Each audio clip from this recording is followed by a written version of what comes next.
लाल वस्त्र धारण किए हुए, भयानक रूप, सिर पर मुकुट बंधा हुआ, भय पैदा हो रहा, हाथ में पास लिए आकर वहां खड़े, मेरे पति को अब छोड़। धर्मराज, एक पतिव्रता ले धर्मराज को उत्तरहीन कर सावित्री जी की तरफ देखते रहेगी, ऐसे फंसा लिया, समझ ही नहीं पाए। राधा वल्लभ श्री हरिवंश। तो आज हम श्री सद्गुरुदेव भगवान के मुख से सुनेंगे सावित्री और सत्यवान जी का पावन चरित्र। कैसे सावित्री जी ने यमराज जी को अपने बातों में फंसाकर अपने मरे हुए पति को पुनः जीवित किया। बहुत ही रोमांचक प्रसंग है, आप लोग अंत तक देखिएगा। राधा वल्लभ श्री हरिवंश। प्राचीन काल में मद्र देश में एक परम धर्मात्मा राजा राज्य करते थे। वो ब्राह्मण भक्त थे, विशाल हृदय, सत्य बोलते थे और जितेंद्री थे। दान देने में तो बहुत सी उत्साहित रहते थे। उनका नाम अश्वपति था। क्षमाशील, सत्यवादी, जितेंद्री, दानी, धर्मात्मा होने पर भी उनके कोई संतान नहीं थी। जब देखा कि बहुत अवस्था बीत गई, कोई संतान नहीं, कोई राजगद्दी संभालने वाला, तो उन्होंने संतान उत्पत्ति के लिए कठोर नियमों को धारण किया। निश्चित समय शाम के सूर्य उदय के बहुत पहले थोड़ा सा प्राण पोषण के लिए ले लेना और निरंतर ब्रह्मचर्य रह करके साधन परायण रहना, पूर्ण इंद्रियों का संयम। अश्वपति बड़े बड़े विद्वानों के साथ उनके बताए हुए अनुष्ठान, गायत्री मंत्र के द्वारा 1,00,000 आहुति रोज देना, रोज 1,00,000 गायत्री मंत्र पूर्ण करते हुए आहुति देना और जितेंद्री रहकर अल्पाहार करके साधन परायण रहना। 18 वर्ष बीत गए ऐसा साधन करते हुए। देख लो, 4 दिन साधन में लगते हो, चाहते हो कि परिणाम आया कि नहीं आया, वो व्यर्थ नहीं जाएगा, पर धैर्यवान रहो। ये परमार्थ है, तुम्हारे अनंत जन्मों के पाप जमा है, कोई 1-2 जन्म के थोड़ी जमा है। उबने की जरूरत नहीं है। रोज 1,00,000 मंत्र गायत्री से आहुति देना विद्वानों के द्वारा, एक बार प्राण पोषण के लिए थोड़ा आहार ले लेना, पूर्ण जितेंद्री रह करके 18 वर्ष व्यतीत हो गए साधना करते हुए। साक्षात मूर्तिमान गायत्री देवी, सावित्री देवी प्रकट हुई। जहां स्वाहा आहुति दी जाए उसी से प्रकट हुई। समस्त ब्राह्मण अश्वपति उठकर खड़े हो गए, क्योंकि वेद माता है, परम सामर्थ्यशाली। महान तेज यज्ञ मंडप पर छा गया। सावित्री जी अमृत के समान वचन बोली, राजन, तुम्हारे ब्रह्मचर्य, इंद्रिय संयम, प्राण संयम, मनोनिग्रह, इसे देखकर मैं बहुत प्रसन्न हो गई हूं। अश्वपति ने कहा, माता, मैं केवल धर्म की पूर्ति के लिए यह अनुष्ठान किया था, क्योंकि एक राजा होते हुए गृहस्थ हूं और मेरे संतान नहीं है, इसलिए मुझे वंश प्रवर्तक, राजगद्दी संभालने वाला पुत्र चाहिए। हे देवी, यदि आप प्रसन्न हैं तो आप मुझे पुत्र प्रदान कीजिए, क्योंकि ये न्यायुक्त संतानोत्पादन परम धर्म है गृहस्थ का।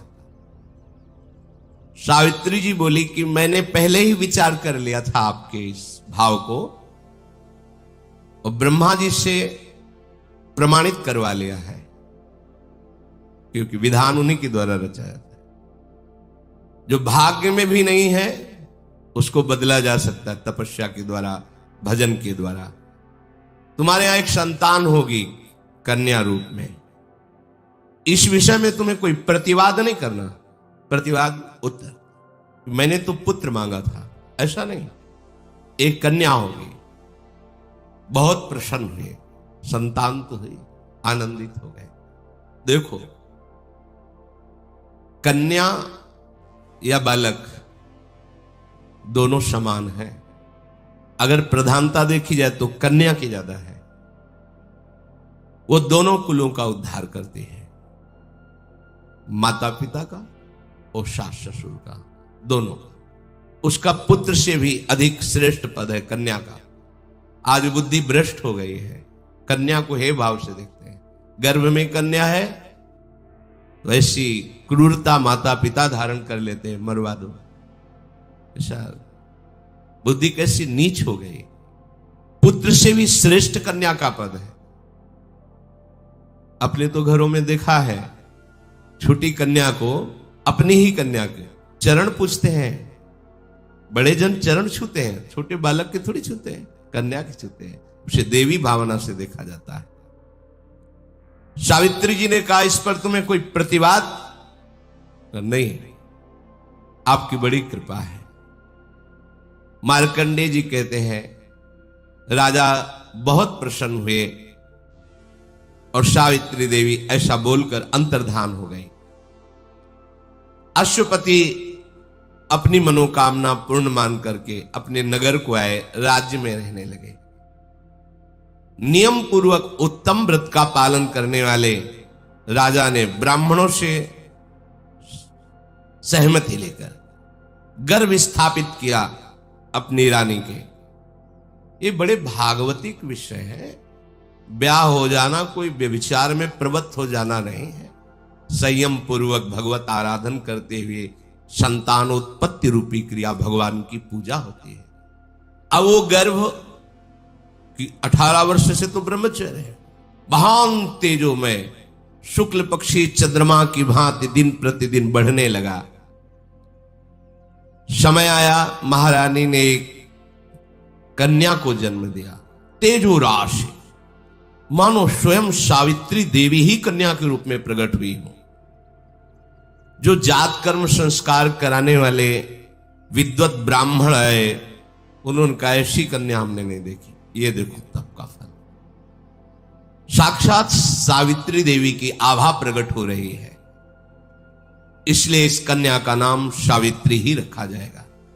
मूर्तिमान सौंदर्यता की देवी लक्ष्मी के समान दिन प्रतिदिन बढ़ने लगी। बड़ा आनंद। कुछ समय में वो नवकिशोर अवस्था को प्राप्त हुई। ऐसा लगता था मानो सोने की कोई प्रतिमा हो। जो देखता उसकी आंख सामर्थ्य नहीं रखती, नीचे झुक जाती।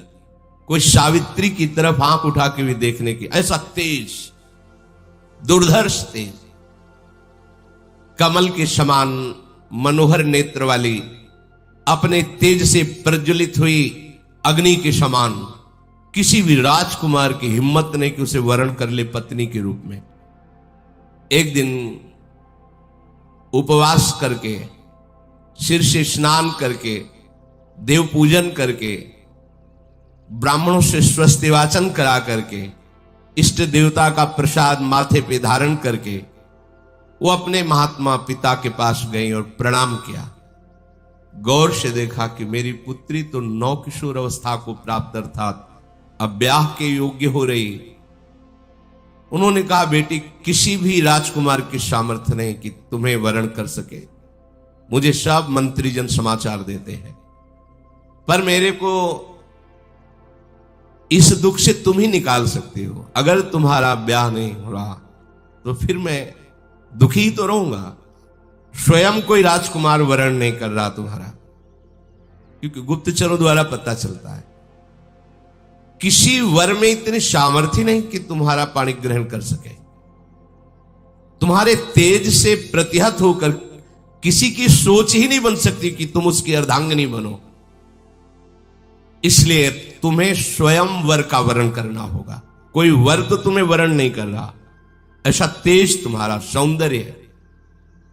तुम जिसे पति के रूप में चाहो, बस उसका परिचय हमें बताओ आकर। मैं उन्हीं के साथ तुम्हारा पाणी ग्रहण संस्कार कर दूंगा। मेरी ये मन की जो पीड़ा है, हर पिता के मन में एक पीड़ा होती है, बेटी को सुयोग्य वर की प्राप्ति हो जाए। कल्याणी, मैंने ब्राह्मणों के विद्वानों के मुख से सुना है, विवाह के योग्य हो जाने पर कन्या का दान न करने वाला पिता निंदनीय नरकी गति को प्राप्त होता है। कन्या विवाह के योग्य है, उसे सुयोग्य वर के साथ वरण नहीं किया गया तो ये पिता को अपराध लगता है, ये निंदनीय। ये देखा है। बड़ी शोक और चिंता में हो जाते हैं। जब जनक जी हो गए तो औरों की बात क्या।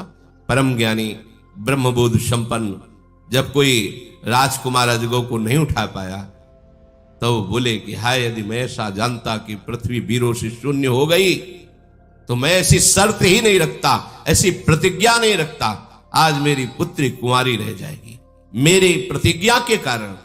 तब लखनलाल ने कहा, कैसी बात बोल दी, जहां प्रभु विराजमान है ऐसे शब्द आपको नहीं बोलना चाहिए। ए अजगौ की बात क्या, भगवान अगर आदेश कर दें तो पूरे ब्रह्मांड को कच्चे घड़े की तरह अभी तोड़ दो। जनक जी भी शोकित हो गए थे।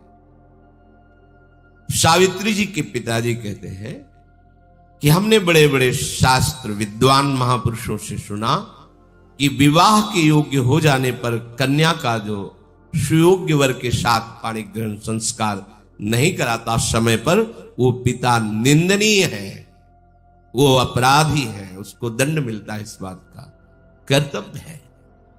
जो पिता के पधार जाने पर अपनी माता की रक्षा नहीं करता, पूर्ण सेवा नहीं करता, वो पुत्र अपराधी है, धिक्कार योग्य है, उसे दंड मिलता है। जो सुयोग्य पत्नी प्राप्त होने पर भी पति अन्य की तरफ काम भावना करके अपनी पत्नी का तिरस्कार, वो दंडनीय अपराध है हमारे भागवती कानून में, उसको दुर्गति प्राप्त होगी।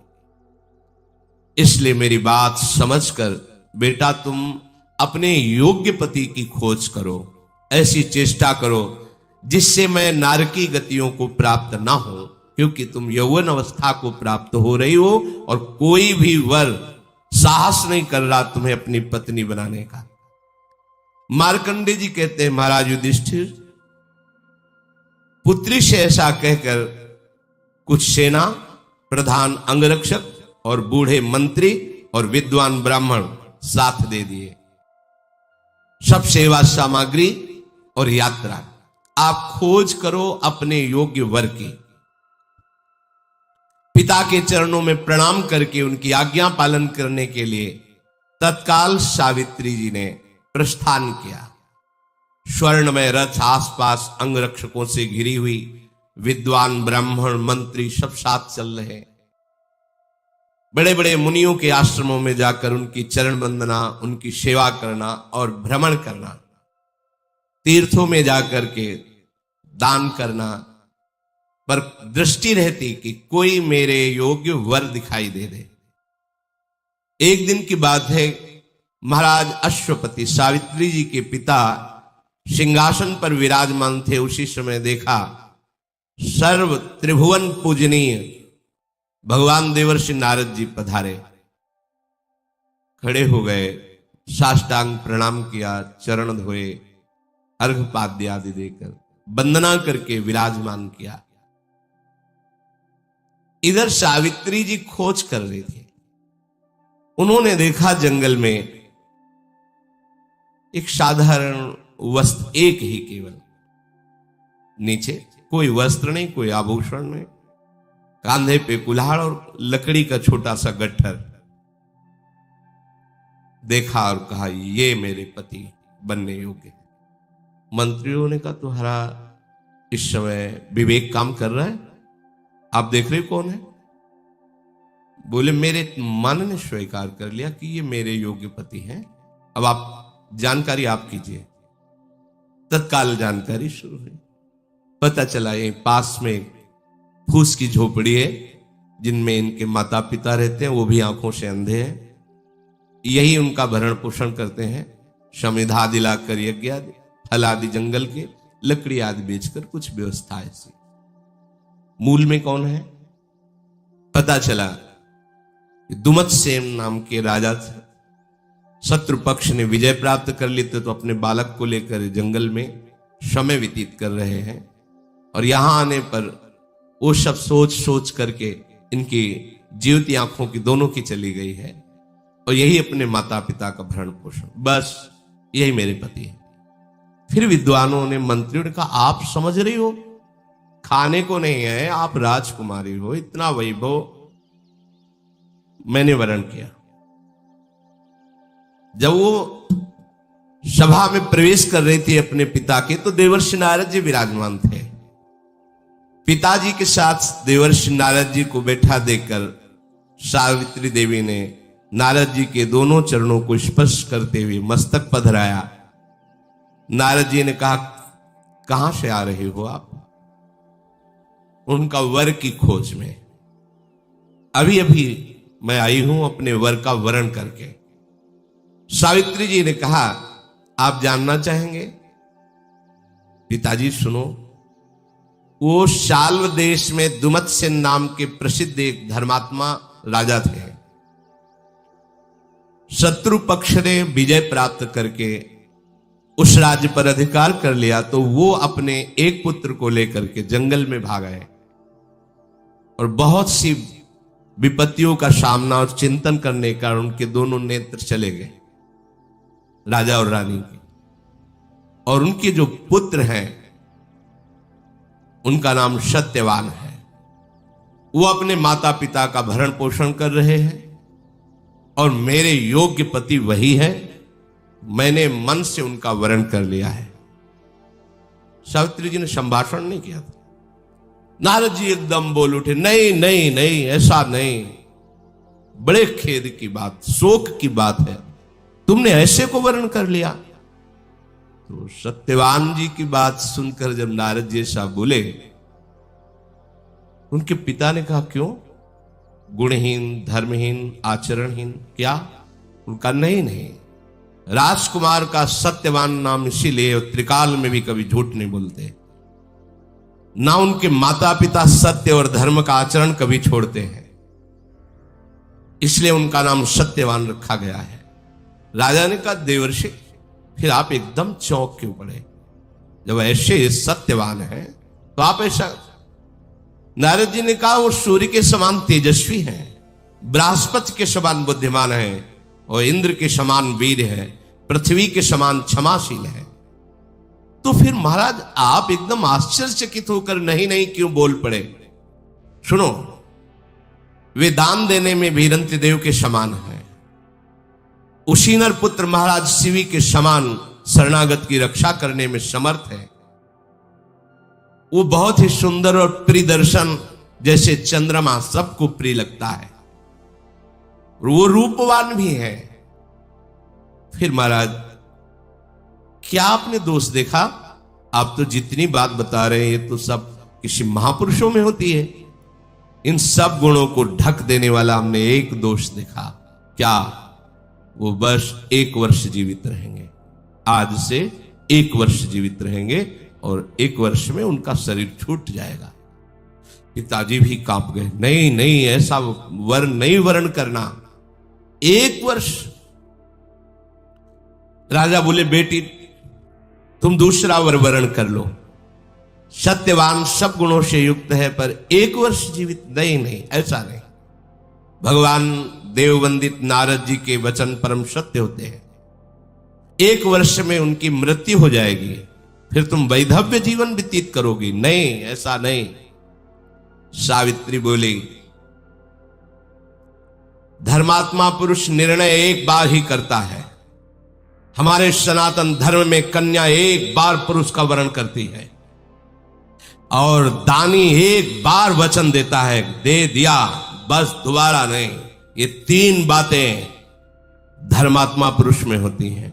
ये 3 बातें उसी में होती है जिसमें धर्म जागृत होता है। एक बार निर्णय कर दिया, कर दिया। एक बार पति का वरण हो गया, हो गया। ये आज की मंद बुद्धि, मलिन बुद्धि इस बात को एक बार कह दिया, दिया तो दिया, फिर उसमें लौट कर नहीं सोचा कि मेरे प्राण जाएंगे या मैं भूखा रहूंगा। धर्मात्मा पुरुष में 3 लक्षणों। एक बार निर्णय कर दिया, एक बार कन्या ने वर का वरण कर लिया, एक बार दान देने के समय बोल दिया ये तुम्हें दिया, फिर कुछ भी हो जाए पीछे नहीं हटना। अब अल्पायु हो या शतायु हो, गुणवान हो या गुणहीन हो, मैंने एक बार सत्यवान को पति रूप से देख लिया। सत्यवान को भी पता नहीं, बस सत्यवान ही मेरे पति रहेंगे, चाहे 1 वर्ष हो या 1 दिन हो। ये रहे धर्म। मैं जो मन से निश्चय करती हूं वही वाणी से बोलती हूं और उसी को क्रिया रूप में परिणित करती हूं। और यही सत्य धर्म में चलने वाले की पहचान है। वाणी, मन और क्रिया एक ही होनी चाहिए। मन में कुछ और, बोल कुछ और रहा है, क्रिया कुछ और है, ठीक बात नहीं है। नारद जी ने कहा धन्य हो, धन्य हो, धन्य हो देवी, तुम्हारी बुद्धि धर्म में स्थित है, इसलिए अब किसी की सामर्थ्य नहीं कि तुम्हें धर्म से कोई हटा सके। पुत्री, तुमने जो सत्यवान के साथ वर्ण करने की निष्ठा दिखाई, मैं बहुत प्रसन्न हुआ। देवर्षि नारद जी ने कहा। राजा बोले कि मेरा हृदय भी फूल गया, मुझे ऐसी संतान मिली जो धर्मनिष्ठ है। बेटी मैं वैसा ही करूंगा जैसा तुम निर्णय किए हुए हो, क्योंकि धर्म का यही निर्णय है। वो केवल देखा और मन में ठान लिया, कोई आगे प्रक्रिया ब्याह की नहीं हुई थी। सत्यवान को भी बात नहीं पता थी। नारद जी ने कहा कोई विघ्न बाधा तुम्हारे ब्याह में न पड़े, मैं ऐसा आशीर्वाद देता हूं। अच्छा, मैं चलता हूं। भगवान नाम गुणगान करते हुए वो भगवत धाम की तरफ नारद जी चले। इधर विवाह की तैयारियां हुई। युधिष्ठिर अश्वपति ने बड़ी प्रसन्नता से ब्याह की सामग्री एकत्र करवाई। फिर बड़े बूढ़े ज्योतिषाचार्य, विद्वान, ज्ञानी ऋषिजन, ऋत्वजन, पुरोहित जन, इन सबको और बहुत सी भोग सामग्री, बहुत सी धन संपत्ति साथ में ली और उसी तपोवन की यात्रा की जहां सत्यवान जी रहते थे। वहां आश्रम के निकट पहुंच करके सब सवारियां रुकवा दी और नंगे पैर होकर के अश्वपति, जो सावित्री जी के पिता थे, पाग हटाकर, सर का पाग और चरणों की पादुका ये हटा करके, ये सबसे बड़ा सम्मान होता है, ब्राह्मणों को आगे करके वहां गए। तो वहां देखा नेत्रहीन राजा और रानी, सत्यवान के जो माता पिता हैं, एक साल वृक्ष के नीचे बैठे नाम जप कर रहे हैं। कुशा की चटाई है, जंगली कुशा की। अश्वपति ने जाकर के उनका पूजन किया, प्रणाम किया, फिर परिचय रखा, मैं अश्वपति हूं, अर्घादि के द्वारा आपकी आराधना कर रहा हूं। वेद मंत्रों के ज्ञान करने वाले ब्राह्मणों के द्वारा स्वस्ति वाचन कराकर बहुत सी गौएं और संपत्ति आपको समर्पित करता हूं। इसका उद्देश्य है कि आपके पुत्र सत्यवान को मैं अपनी पुत्री समर्पित करता हूं। हे धर्मज्ञ, इस सावित्री नाम की मेरी तेजोमयी देवी स्वरूपा कन्या है, इसे आप पुत्र वधू के रूप में स्वीकार करें। वो बूढ़े जिनके नेत्र नहीं, अंधे हो गए थे, वो बोले महाराज क्या देखकर विवाह कर रहे हो? वैसे मैं भी राजा ही था, पर राज्य भ्रष्ट हो चुका हूं, छिन चुका है राज्य। यहां तो भरपेट भोजन की भी व्यवस्था नहीं है, और आपकी कन्या राजकुमारी, आप खुद कह रहे हैं देवी है, तो उसके पालन पोषण के लिए मेरे पास कोई सामग्री नहीं। इस वन में इस झोपड़ी के सिवा क्या है? कैसे वो रहेगी? इसलिए आप विचार कर लीजिए। अश्वपति ने कहा महाराज, सुख और दुख ध्यान देने योग्य बात है। सुख और दुख, संपत्ति और विपत्ति तो आती जाती रहती है। मतलब कन्या पक्ष को वर का क्या देखना है? वो धर्मात्मा है, शीलवान है, वो सही ढंग से चलता है कि नहीं। भले गरीब है आज, तो कल धनी भी हो सकता है, लेकिन वो व्यभिचारी है, नीच आचरण वाला, हिंसात्मक स्वभाव वाला, आज धनी है तो एक दिन दरिद्र हो जाएगा। ऐसी जगह कन्या सुख प्राप्त नहीं करती। जो व्यभिचारी प्रवृत्ति की, चाहे कन्या हो या पुत्र हो, ये फिर निष्ठाएं नहीं होती, पवित्रता नहीं होती, का वो परिवार सुखी नहीं रहता, जलते रहते हैं। मैं इस बात को अच्छी तरह जानता हूं कि सुख और दुख, संपत्ति और विपत्ति ये आती जाती रहती है, ये कोई स्थायी बात नहीं। आज गरीब है तो कल महान हो सकता है। यदि धर्मात्मा है, धर्म से चलता है, तो वो खास बात मेरे लिए है सावित्री के पिता का, और वो सब सत्यवान में मैं देख रहा हूं। मैं बड़ी प्रार्थना करता हूं, आपकी शरण में हूं, आप मेरी पुत्री को स्वीकार कर लीजिए। मैंने सुना है धर्मात्मा पुरुष शरण में आए हुए को वापस नहीं करते, इसलिए आप बड़ी दैन्यता से बात कर रहे हैं। आप ऐसा न कहें कि आप राज्य से च्युत हैं, आप ऐसे धर्म को धारण किए हुए हैं कि एक राजा का भी सम्मान छोटा पड़ेगा यदि आपको दिया जाए, क्योंकि धर्म आप में विराजमान है। मैं तो आपकी शरण में हूं, आप इतने महान हैं, नाम जप करते हुए वनवास कर रहे हैं। बस मेरी इच्छा है मेरी कन्या आपकी सेवा में रहे, आप पुत्र वधू रूप में ग्रहण कीजिए।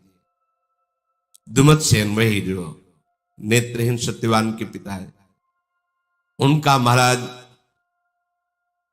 यदि ऐसा भाव आपका है तो मैं अपना सौभाग्य समझूंगा कि आप जैसा धर्मात्मा राजा और सावित्री जैसी देवी हमारी संबंध में आएगी।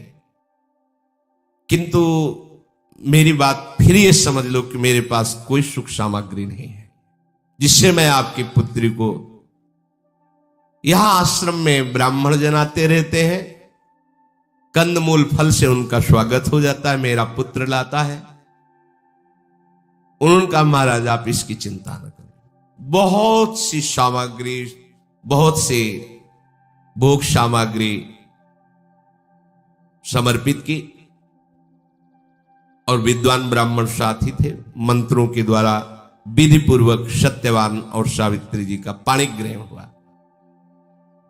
सत्यवान जी को बड़ी प्रसन्नता हुई देवी सावित्री के पाणी ग्रहण करने से, और सावित्री जी को अपार सुख मिला कि ऐसा धर्मात्मा पुरुष मेरा पति बना। पिता के जाने के बाद इस सावित्री जी ने पिता के द्वारा दिए हुए सारे आभूषण सब बांट दिए ब्राह्मणों। जैसे मेरे पति और ससुर रहते हैं मैं वैसे ही रहूंगी, अपने पिता की वस्तुओं का भोग नहीं करूंगी।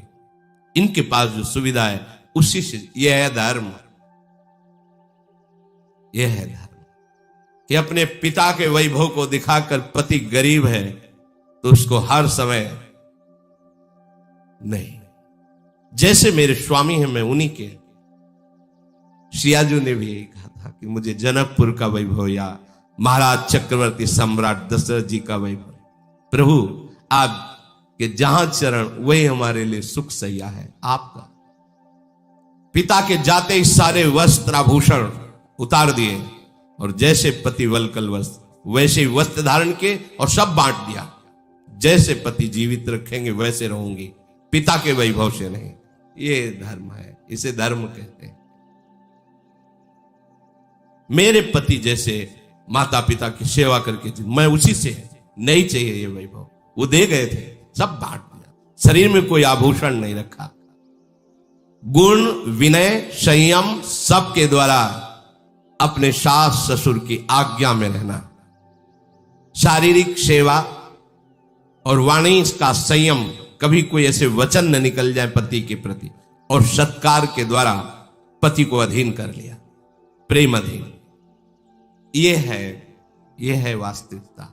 ऐसा प्रेम, ऐसा समर्पण कि वो खुद अपने हृदय में आपको वास दे दे। मधुर संभाषण, प्रवीणता पूर्वक कार्य की कुशलता और शांति और एकांत वृत्ति के द्वारा पति की आराधना। एकांत वृत्ति भगवत भाव, मेरे साक्षात भगवान है मेरे पति देव, ऐसी आराधना। बाहर से सब करते हुए अंतर से गली जा रहे थे। आज का भी दिन व्यतीत हुआ, आज का भी दिन व्यतीत हुआ। 1 वर्ष, जिस दिन नारद जी ने बात की थी उस दिन से क्षण क्षण अंदर आग लग रही थी, पर बाहर से मुस्कुराती, बाहर से सब किसी को जाने नहीं देती। तदनंतर समय व्यतीत हुआ, वो समय आ गया। सावित्री जी एक एक मिनट की गणना, एक एक पल की गणना कर रही थी। नारद जी के बताए हुए समय से निश्चय हो गया कि आज के चौथे दिन मृत्यु हो जाएगी मेरे पति की। एक जगह खड़ी हो गई, न जल न भोजन, बस मंत्र जाप, रात दिन किसी को कुछ नहीं बताया। सावित्री का कठोर नियम सुनकर उनके ससुर ने पूछा, ये कौन सा व्रत आप आरंभ कर रही हैं? सुना है तुम 3 दिनों तक कोई भी आहार नहीं ले रही, जल नहीं, भोजन नहीं, क्या तुम्हारे मन में चल रहा है? तो उनका पिताजी, आपको चिंता करने की बात नहीं है, ऐसे ही मन में आया है कि मैं ऐसे रहूं, जब कार्य पूरा हो जाएगा तो मैं आपको बता दूंगी। अभी आपसे क्षमा चाहती हूं कि आप हमसे ना पूछे कि मैं क्या कर रही हूं और क्यों कर रही हूं, बस आप शांत रहिए, तो आप कोई प्रश्न मत कीजिए। तो उनका, बेटी तुम्हारा व्रत भंग हो ऐसा मैं तो भी नहीं चाहूंगा, तुम समुचित रूप से व्रत करो, मैं नहीं बोलूंगा, मैं जानता हूं कि तुम जो भी निर्णय लोगी वो धर्मयुक्त होगा।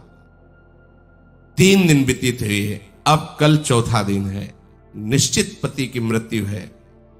रात भर अशुभ प्रवाह करती हुई भगवान नाम जप करती है। हे भगवान, आप ही मेरे पति की रक्षा कर सकते हो। जे ही सूर्योदय हुआ, बड़े बूढ़े ब्राह्मणों को प्रणाम करना, सास ससुर को प्रणाम करना दिन की दिनचर्या थी, वैसे ही प्रणाम किया। और सावित्री जी ने सास ससुर से कहा, अभी तक हमने आपसे कोई वस्तु नहीं मांगी, आज मैं एक बात आपसे मांग रही हूं। कहा, बेटी हमारे पास है ही क्या जो मैं तुम्हें दे सकूं? बोले, जब से पाणी ग्रहण संस्कार होकर आया मैं आपकी सेवा से बिलग नहीं हुई, आज मुझे आदेश कीजिए। पति जो लकड़ी लेने जाते हैं, समिधा लेने जाते हैं, फल मूल लेने, आज मैं उनके साथ वन देखना चाहती हूं और उनके साथ जाना चाहती। ये ना सत्यवान को पता है न उनके माता पिता को पता है। तो उनका, बेटी ये कोई बात है, ये तो तुम्हारा अधिकार है। कहा, नहीं, जब तक आप आज्ञा नहीं करेंगे तब तक मेरा यह अधिकार नहीं है, आपका अधिकार है, पुत्र आपका है, आप आदेश कीजिए तो मैं जा सकता। कितना सूक्ष्म धर्म, कितना सूक्ष्म। यहां तो आज ब्याह होते ही बंटवारा कर लेते, माता पिता को छोड़ देते हैं, कैसा धर्म है। तो फिर सामर्थ्य भी देखो इस धर्म की। आज मैं इसलिए जाना चाहती हूं कि आज कोई मेरा बहुत बड़ा मनोरथ है, जब मैं वो मनोरथ पूर्ण कर लूंगी तब आप भी प्रसन्न हो जाएंगे, देख लेना। अपने सास ससुर से कहा। सत्यवान ने कहा, सुंदरी तुमने पहले कभी ऐसा नहीं कहा हमारे साथ चलने को, आज ही क्यों? वन बड़ा दुखदाई है और मैं बचपन से रह रहा हूं, मुझे अभ्यास है। तुम एक तो कई दिनों से ना आहार लिया है, जल आदि खड़ी ही रही हो, मुझे लगता है तुम वन में चलने लायक नहीं हो। सावित्री ने कहा, भगवान मुझे कोई कष्ट नहीं है, मुझे कभी भी कहीं भी चलने में थकावट नहीं होती, मेरा मन बहुत उत्साहपूर्ण रहता है, बस आपसे प्रार्थना है आप कहीं मना न कर दीजिए। सत्यवान ने कहा कि आज तक तुमने कोई चाह नहीं प्रकट की, अगर साथ ही चलना चाहती हो तो चलो, हम मना नहीं करेंगे। महान व्रत का पालन करने वाली सावित्री ब्राह्मणों को, सास ससुर को प्रणाम करके एकाकार वृत्ति केवल भगवान में, ये बहुत बड़ी बात है। कदम पति के साथ चल रहे, चिंतन भगवान का चल रहा है। आज देखते हैं कि मृत्यु कैसे हमारे पति को ले जाती है। हृदय घबरा रहा है, जलन पैदा हो रही है, भगवद स्मरण एक तार चल रहा है, देखने में बहुत मुस्कुराती हुई दिखाई दे रही, जिससे उनके पति को पता न चले। सत्यवान जी दिखाते, देखो विशाल नेत्रों वाली सावित्री, ये कैसा सुंदर वन है, देखो यहां मयूर कैसे नृत्य कर रहे, देखो ये कितनी पवित्र जल बहाने वाली नदी है। धीरे धीरे सावित्री जी चल रही, पर दाह बढ़ रहा है, क्योंकि उनको पता है कुछ ही क्षण रह गए मृत्यु के, और पति को पता नहीं है। कुछ फल चुने, फिर लकड़ी काटने के लिए पेड़ पर चढ़ गए। कुल्हाड़ चला रहे थे,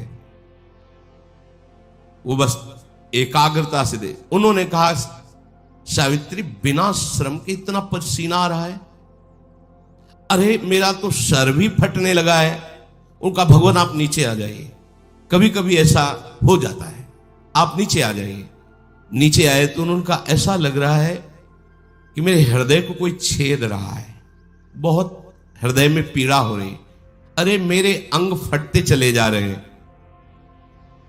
सावित्री जी बैठ गई, कहा भगवान आप आराम से लेट जाइए, और अपनी गोद में सर रखा, सहलाने लगे। आप आराम से सो जाइए, अभी सर दर्द ठीक हो जाएगा। और वो तो सावधान, समझने की समय बिल्कुल मृत्यु का है। सावित्री जी गोद में अपने पति का सर रखकर सहला रहे हैं, आसपास दृष्टि देखते हैं कौन आता है। उसी समय देखा आदित्य समतेज, मानो सूर्य उदय हो गए हो, लाल वस्त्र धारण किए हुए, भयानक रूप, सिर पर मुकुट बंधा हुआ, भय पैदा हो रहा, हाथ में पास लिए आकर वहां खड़े हो गए।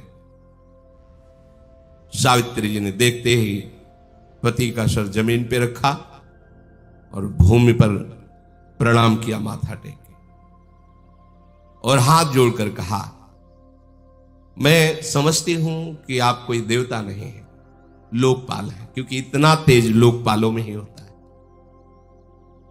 अगर आप उचित समझे तो हमें अपना परिचय बता सकते हैं।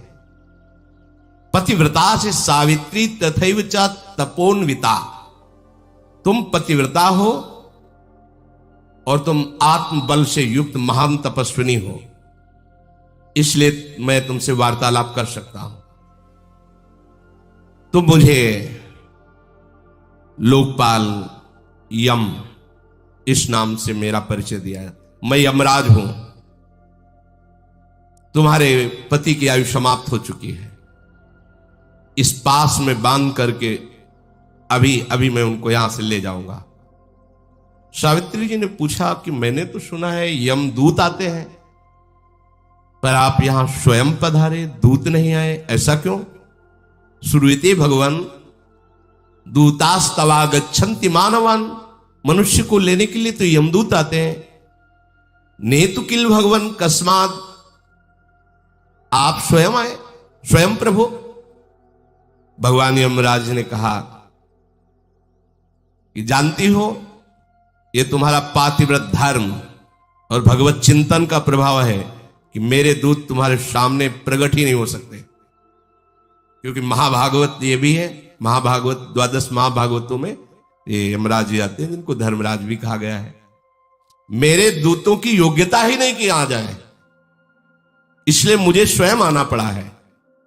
तत्काल सावित्री जी ने देखा कि उस जीवात्मा को यम पाश में बांधकर, क्योंकि वो दिव्य दृष्टि संपन्न हो चुकी है,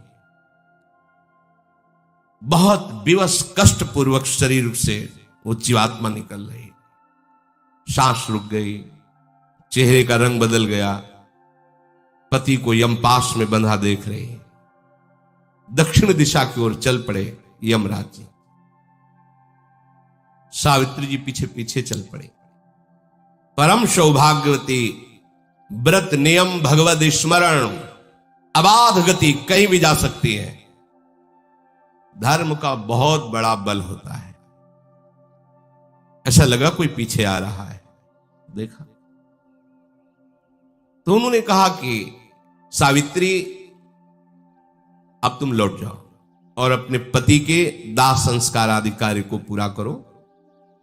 जो एक पत्नी का परम कर्तव्य है वो तुमने पूरा कर लिया, अब आगे तुम्हें नहीं आना चाहिए। सावित्री जी ने कहा, पत्नी का तो पूरा कर्तव्य तभी होता है जब वो पति के साथ ही रहे।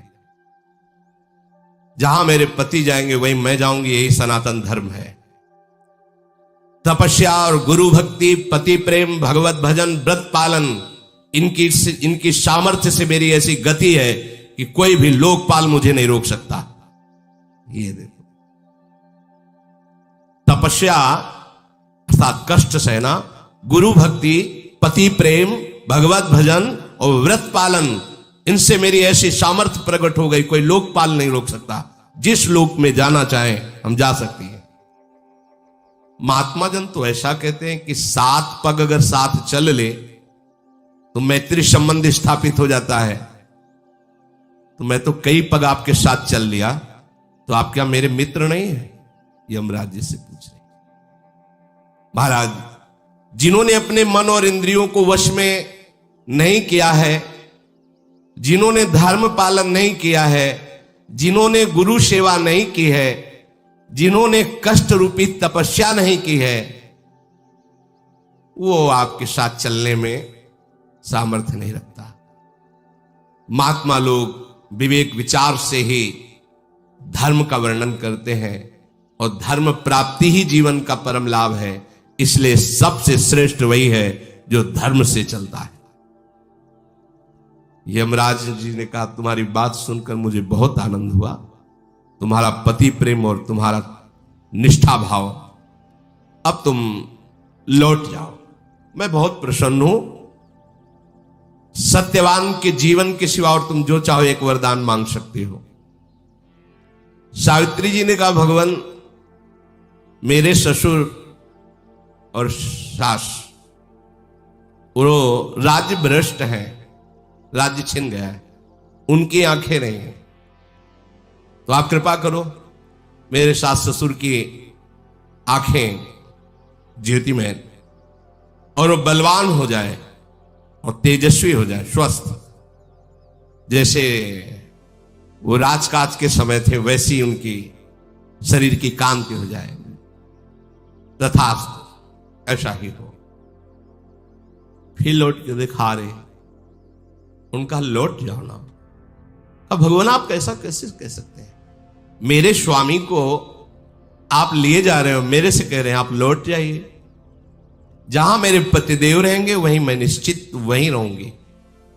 मेरे प्राणों को ले जा रहे हैं और शरीर को कह रहे हैं आप वापस लौट जाओ। असंभव। हे देवेश्वर, आप मेरी बात सुनिए। संत पुरुषों का तो एक बार दर्शन और समागम हो जाए तो उसका परम मंगल हो जाता है। कहीं संत पुरुषों से मित्रता हो जाए तो फिर उसके मंगल में कहीं संशय रहता है, कल्याण में।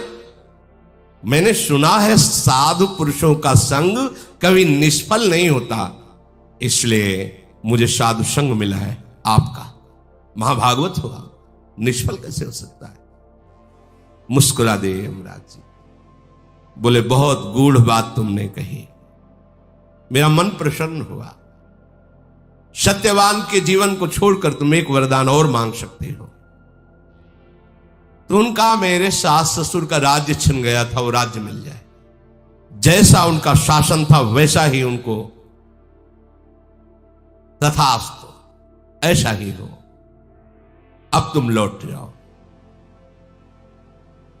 फिर पीछे देखा, सावित्री जी जा रहे।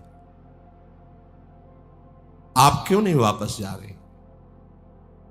महाराज, आप तो सारी प्रजा को संयम में रखते हैं, नियमन करते हैं, बड़े लोकपाल हैं।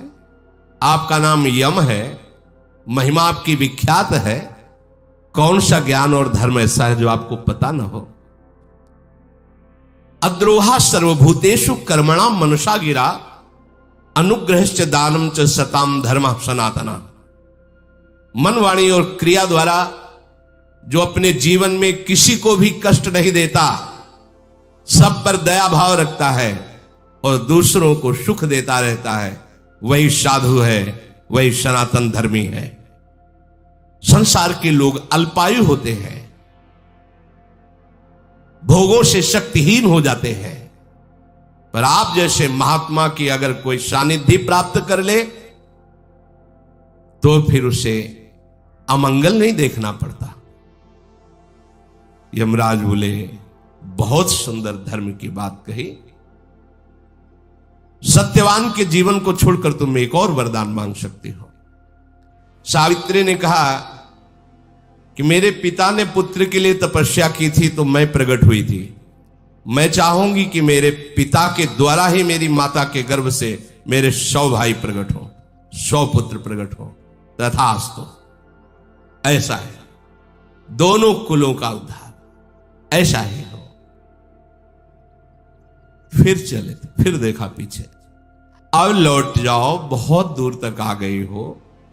सावित्री ने कहा, भगवान आपको बोल दिया कि स्वामी के समीप ही मेरी स्थिति होगी, ये स्थान कोई और नहीं ले सकता, मेरे स्वामी जहां वहीं मैं, आप जहां भी जाओगे मुझे वहीं पाओगे। पर मैं चलते चलते आपको एक बात सुना दूं, आप भगवान सूर्य के पुत्र हैं, बड़े प्रतापी हैं, विद्वान पुरुष आपको वैवस्वत कहते हैं, आपका यश है क्योंकि आप कभी किसी को गलत दंड नहीं देते, धर्म में निर्णय करके ही उसे दंड देते हैं, क्योंकि आपको किसी गवाही की जरूरत नहीं है, स्वयं सबको देखते हैं, इसीलिए आपका नाम धर्मराज है। महाराज, आप पर जितना हमें विश्वास है उतना ही सबको संतों पर विश्वास होता है, इसलिए संतों पर विशेष प्रेम करना चाहिए। और आप संत हैं, महाभागवत है, आप जानते हैं कि किससे प्राणियों का हित होता है, कैसे सौहार्द किया जाता है, इसलिए मैं संतों पर, आप पर बहुत अधिक विश्वास करती हूं। यमराज जी ने कहा, यह बात तो केवल धर्ममय हृदय से ही निकल सकती है, तुमने मुझे बहुत संतुष्ट किया, सत्यवान के जीवन के सिवा ये चौथा वर है, कोई और जो चाहो मांग लो। महाराज, मैं भी औरस पुत्र चाहती हूं। औरस शब्द होता है केवल पति के संयोग से, नहीं तो दैवी संकल्प से भी पुत्र होता है, गर्भ हो जाएगा, ऐसे संकल्प क्या गर्भ हो, शब्द बोल दिया। मैं भी औरस पुत्र चाहती हूं, और केवल अपने पति के द्वारा, संकल्प आदि या मंत्र आदि के द्वारा नहीं। अब वो इतने आनंदित हो गए थे सावित्री जी की बात सुनकर, औरत शब्द पर उन्हें ध्यान ही नहीं रहा। मुझे पुत्र दूंगा, तथास्तु, ऐसा ही हो, तुम्हें पुत्र की प्राप्ति होगी, अब तुम लौट जाओ, अब आगे तुम्हें नहीं बढ़ना। सावित्री जी ने कहा, एक बात तो सुन लो, संत पुरुषों ने कहा है कि जिसकी धर्म में वृत्ति लगी रहती उसे ही धर्मात्मा महात्मा कहते हैं। वही धर्मात्मा महात्मा है कि जिसके हृदय में कभी व्यथा और शोक नहीं होती। संत पुरुषों का संतों से जो समागम होता है वो महासुख प्रदान करने वाला होता है। श्रेष्ठ पुरुष संतों के संग से ही भय पर विजय प्राप्त करते हैं, निर्भय होते हैं। संत सूर्य के समान प्रकाश करते हैं, जैसे सूर्य प्रकट होकर बाहरी अंधकार का नाश करता है, तो संत अंदर के अज्ञान अंधकार का नाश करते हैं। संत महात्मा पूरी पृथ्वी को अपने भजन संकल्प बल से सुख प्रदान करने की चेष्टा करते हैं। संत पुरुष भूत, वर्तमान और भविष्य तीनों को मंगल कर देते हैं। संत पुरुषों के बीच में यदि रहने को मिल जाए तो कोई भी माया जनित दुख उसे दुखी नहीं कर सकता। ये सनातन सदाचार है और सत्पुरुषों द्वारा सेवित है, इसलिए संतों का संग करना चाहिए और परोपकार करना चाहिए। धर्मराज ने कहा, ऐसी गंभीर वाणी और संत निष्ठा, बहुत प्रसन्न हुआ। क्या कोई और वर मांगने की इच्छा है? सत्यवान के सिवा अगर चाहो तो और वर मांग सकती हो। सावित्री जी ने कहा, नहीं नहीं नहीं, मैं कोई वर मांगने के लिए नहीं कह रही, जो वर दिया है उसकी प्रशंसा की है कि आप संत, आपके जैसे संतों का समागम प्राप्त होने पर किंचन मात्र दुख। आपको पता है अभी आपने क्या वर दिया? आपने कहा तथास्तु, और हमने मांगा था औरस पुत्र। कैसे होगा? खड़े हो गए धर्मराज जी। मैं एक पतिव्रता हूं, जानते हो, मन वचन कर्म से आज तक किसी की ओर काम भाव से नहीं देखा। काम भाव से उत्तम के बस अस मन माही, सपने हुआन पुरुष जग नाही। मेरे पति को अब छोड़ो, क्योंकि आपका वचन कभी झूठा नहीं होता। पति के बिना औरस पुत्र नहीं हो सकता। धर्मराज को, एक पतिव्रता ने धर्मराज को उत्तरहीन कर दिया। आपने वर दिया ना, फिर आपका अधिकार कैसे बनता है कि आप हमारे पति को ले जाएं? और आप भाग्य पलटने में सामर्थ्यशाली हैं। ऐसा नहीं कि भाग्य के लिखा चलेगा। अब आप अपने वचन को याद कीजिए, तथास्तु। कैसे पूरा करेंगे? सूर्यपुत्र भगवान धर्मराज सावित्री जी की तरफ देखते रहेंगे कि ऐसे फंसा लिया, समझ ही नहीं पाए। वो समझ ली, भाव में आके बहुत प्रसन्न हुए और कहा, सावित्री धन्य है तुम्हारा पातिव्रत धर्म। धर्म का यथार्थ वचन सुना करके मुझे अधीन कर लिया। जाओ, मैं मुक्त करता हूं सत्यवान को। कभी जीवन में इनको कोई रोग नहीं होगा। ये जो सोचेंगे तत्काल वही हो जाएगा और तुम सदैव सौभाग्यवती रहोगे।